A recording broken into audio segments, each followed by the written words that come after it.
G'day you mob and welcome to Aussie English. I am your host Pete and my objective here is to teach you guys the English spoken down under. So whether you want to sound like a fair dinkum Aussie or you just want to understand what the flippin' hell we're on about when we're having a yarn, you've come to the right place. So sit back, grab a cuppa and enjoy Aussie English. Let's go.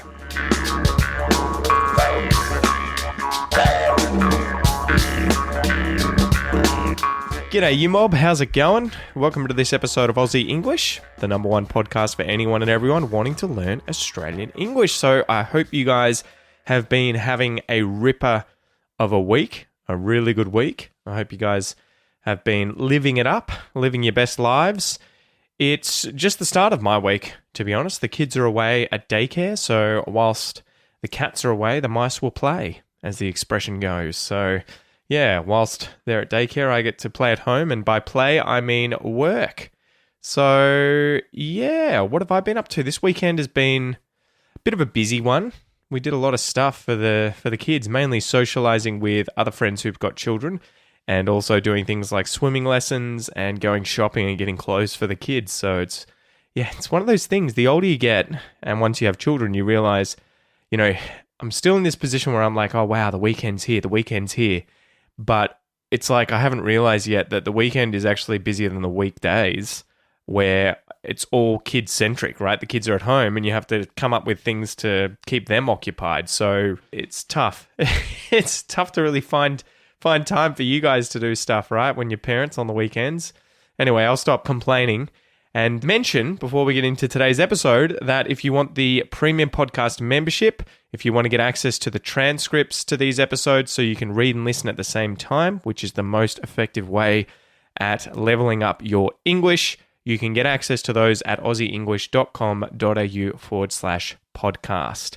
So you'll get bonus episodes, you'll get the premium podcast player so you can read and listen at the same time on your phone, tablet, or computer.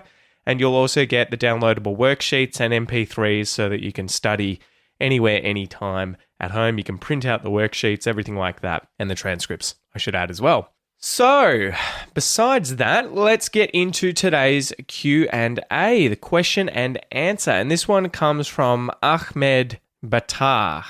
So he asks, why is the Australian women's soccer team called the Matildas?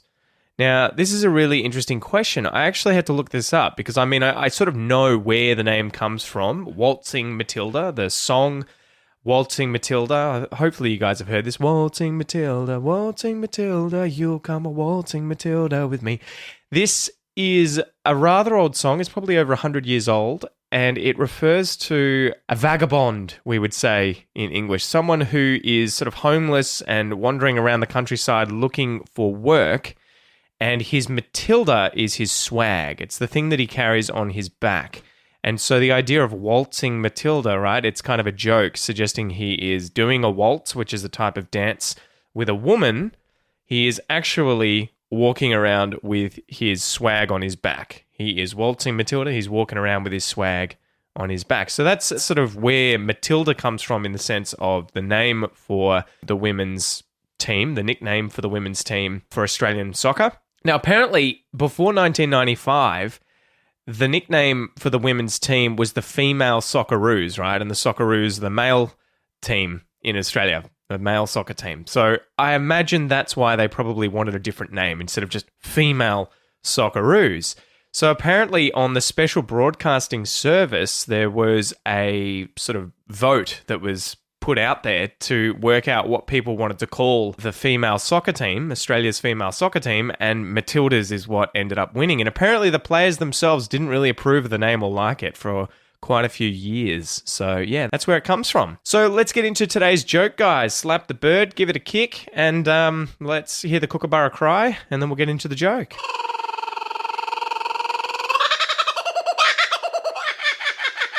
Okay, so connecting today's joke with soccer, seeing as we were just talking about that, here's the joke. Why did the soccer ball quit the team? Why did the soccer ball quit the team? You guys are going to hate this. And by hate, I mean love.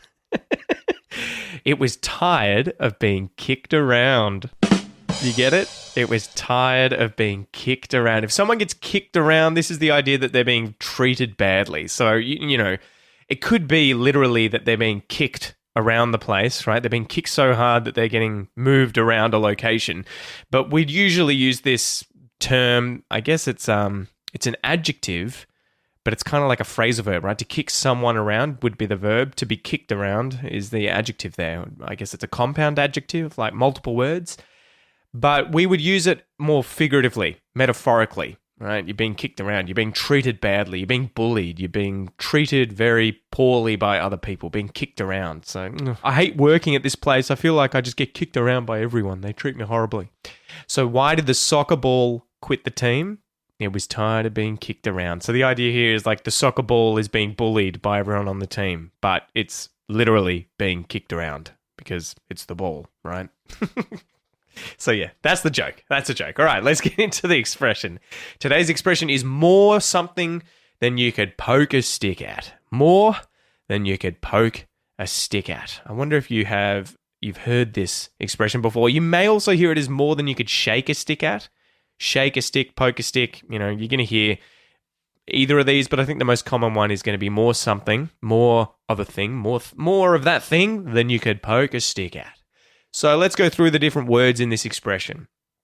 So more of something. This is a greater or additional amount or degree of something, right? There is more chips in the bowl than I think I can eat, right? There's more chips in the bowl than I think I can eat. There are more people here than I expected would come, right? It's my birthday. It's my birthday, and there are 4,000 people that have come to my birthday. That is definitely more people than I thought would come. I was expecting 3. Okay, than. The word than. This is used to introduce the second element in a comparison. So I'd rather go home than stay here, right? You're comparing home versus here. I'd rather go home. I'd prefer that thing. I'd rather go home than stay here, than this thing, than. You is a second person pronoun, right? So what are you doing? Is that you outside? Who's knocking on my door? Is that you? Could is a modal verb. So this can mean would be able to in this sense, right? In the sense of this expression, would be able to, could. You would be able to climb the ladder if you wanted. You could climb the ladder if you wanted. He could just come inside. He would be able to just come inside. It's funny, though, that he could just come inside. That sounds so much more natural. He could just come inside than if you were to say, look, he would be able to just come inside. So it is funny that they're synonyms, but you would choose could in that example. So that's could. Poke, to poke something. This is a good verb. Don't poke the bear. If you poke something, you jab or prod that thing with your finger or a sharp object, right? You poke at it. So you might get a chopstick, you know, you're eating food, you've gone to a beautiful Japanese sushi restaurant and they've given you some chopsticks to eat your food with and you're poking the food with your chopsticks, right? You should probably just be using the chopsticks to pick it up, but instead you're poking it. There's so many words in this expression. This is the indefinite article, similar to an. A and an.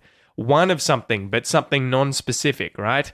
There is a new song on the radio. There is a new song. Could be any song. It's not this song. It's not the song that I mentioned earlier. It's just a song. There's a song that's new. Stick. A stick. This is a thin piece of wood that's fallen off a tree, right? Or it's been cut off a tree. A stick. You know, I fell over and I fell on a stick and I hurt my back. Joey hit Noah in the head the other day with a stick. My daughter. She picked up a stick outside and smacked Noah in the head with it. And he wasn't chuffed. He wasn't too pleased. And the last word, we finally got there, guys. I wonder if this is the longest expression I've ever done in terms of how many words are in it. At, expressing the object of a look, thought, action, or plan. What are you looking at? Or expressing the target of something like a weapon. Someone shooting at me. Someone threw a rock at me, right? At. Okay, so if you have more of something, then you can poke a stick at. If there's more something than you can poke a stick at, there is a lot of it, right? There is loads of that thing, tons of that thing, heaps of it. There is a lot of it. There is more of that thing than you can poke a stick at, right? So there's obviously a lot. If you were sitting there poking a stick at that thing, going, here's one, here's another one, here's another one, there's another one. I'm using the stick to poke at all these things. If there is more of that thing than you would ever be able to poke a stick at, there is obviously quite a lot of those things. Now, I looked up the origin and it led me to chroniclelive.co.uk, which says the origin of the expression includes the following. Farmers controlled their sheep by shaking their staffs to indicate where the animal should go. When farmers had more sheep than they could control, it was said that they had more than you could poke a stick at, or more than you could shake a stick at, right? So how cool is that? That's where that expression originally came from. So let's go through some examples of how to use this expression, more something than you could poke a stick at or shake a stick at. At the moment, my son Noah is obsessed with toy cars, trucks, bikes, pretty much any kind of vehicle. If he can get it as a toy, he's either got it or wants to get it, right? He's got an enormous collection. We have an abundance of vehicular toys in the house, right? They're always all over the floor. They're in the living room. They're in the bedroom, under the dining room table, under the couch, in the bathroom, probably under the toilet. They're everywhere. He has more toys than you could poke a stick at, right? More toy cars, bikes, trucks, all that sort of stuff. More of them than you could poke a stick at. I'm always treading on them in the night, falling over, clutching my foot, hoping it's not bleeding, crying out, pissed off that I didn't clean up all of his stuff. He has more of it. He has more toys than you could poke a stick at. He's got loads of them, tons of them, heaps of them. Example number 2. When I was at school, I was just a pretty average kid, right? I remember at high school, it was very, how would you say? Everyone's kind of organizing themselves socially. They're working out. Are you a kid that's got loads of friends? Someone who's got no friends? Are you nerdy? Are you sporty? Are you, really studious? All that sort of stuff. And I remember there used to be one kid at school who had more friends than you could poke a stick at, right? It was this kind of kid who just everyone loved.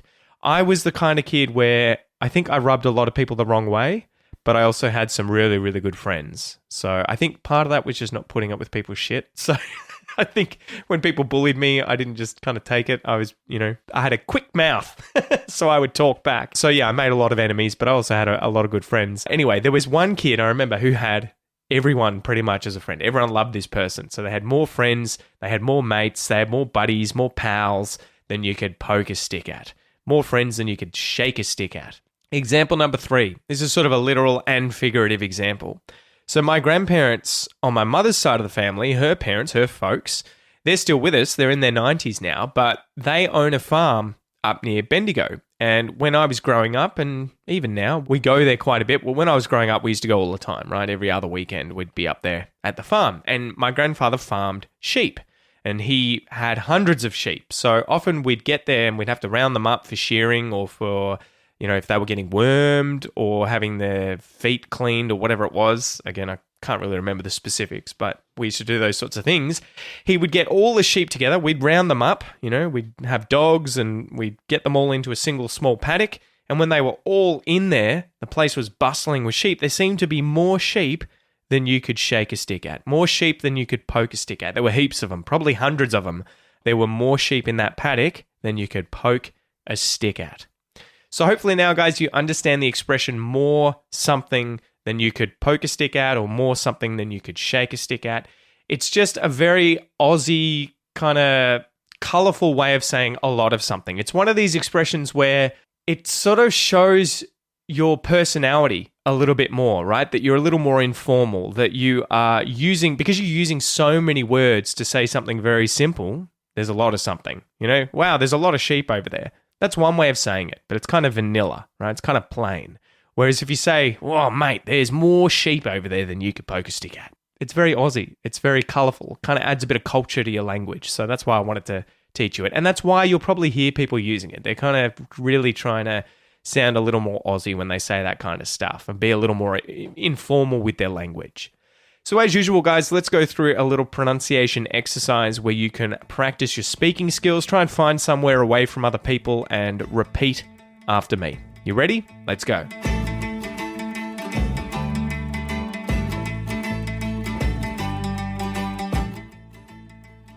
More. More than.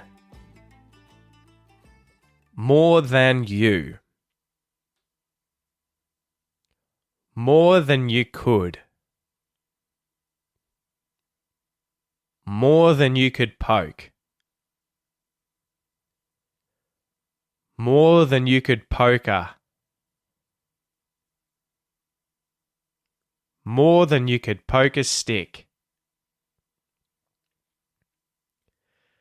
More than you could poke a stick at. More than you could poke a stick at.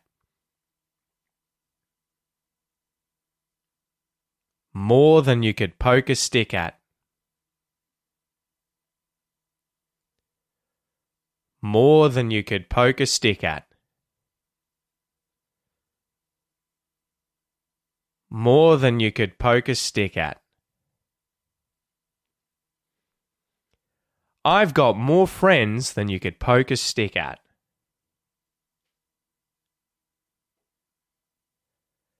You've got more friends than you could poke a stick at.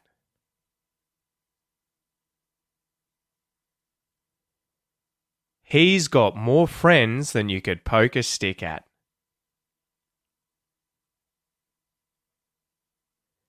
She's got more friends than you could poke a stick at.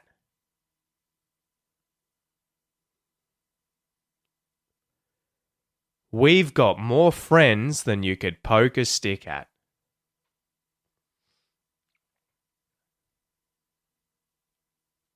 They've got more friends than you could poke a stick at.